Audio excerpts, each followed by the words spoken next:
I'm gonna show you how we saved a welder an entire month's worth of labor and at the same time increased our throughput over $20,000 a month with one improvement. You'd be crazy if you didn't stay tuned and see how we did this.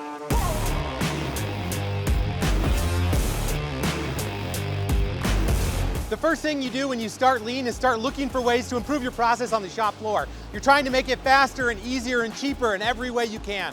But I'm gonna tell you guys a little bit of a secret. You wanna hear it? 70% of all of your product cost is baked in at the engineering level. That means that if you want to make huge strides in your improvement journey, you're going to need to redesign your product. You're going to have to turn your engineers from engineers to lean engineers. And today, I'm going to share with you how we took that journey. Lean engineering is all about looking at your design and seeing the impact that it is having on the people on the shop floor. If somebody is struggling to put something together or assemble something, you're wasting time, money, and effort.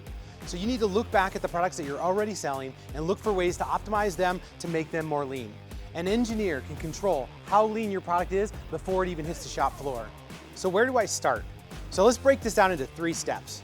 The first step is going to be to analyze your sales records. You're going to be looking at the products that you're making the most. So think of it as the 20% of the product that makes 80% of your value. Then you're going to be looking for ways to remove waste from that 80% of volume that's on your shop floor. Number 2, you're going to look to see where the biggest burden is for that product. Is it at the laser cutter? Does it take too much time to cut? Is it too hard at the brake press? Is it too hard to bend? Does it take a bunch of time in fabrication or assembly? And now step number 3, we're just gonna look on how to remove that burden. So let's go look. Let's take our 2023 Chevy Colorado as an example. This is one of our best-selling products, so even a 30-minute improvement in its processing time would be huge for profitability on this product, as well as reducing burden on the shop. Now this product, its biggest burden was through fabrication, where it nearly took 5 hours to pass through. Yes, 5 hours. Now let me show you how we made huge improvements on this product. The way that we design has been baked in from 10 years ago when we made decisions on constraints that maybe aren't constraints now. I'm sure you can relate to this when you weren't thinking lean. But now that we're thinking lean, we have to look differently. Let me give you an example. For us in welding, fabricating bumpers out of steel is cheaper because aluminum is more expensive. Or we optimize the step before the process that has the constraint.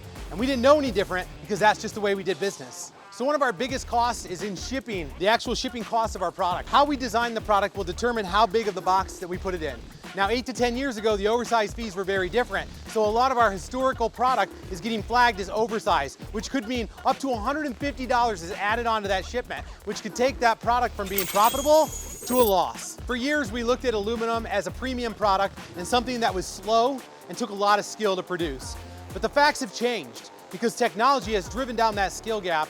While aluminum still is expensive, we found that we can actually produce this aluminum product with all of this internal gusseting faster than our steel product without all the internal gusseting.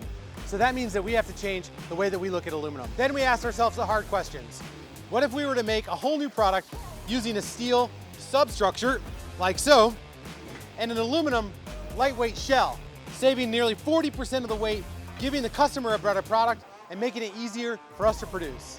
Historically speaking, we've always focused on using 7 gauge for all of our steel bumpers.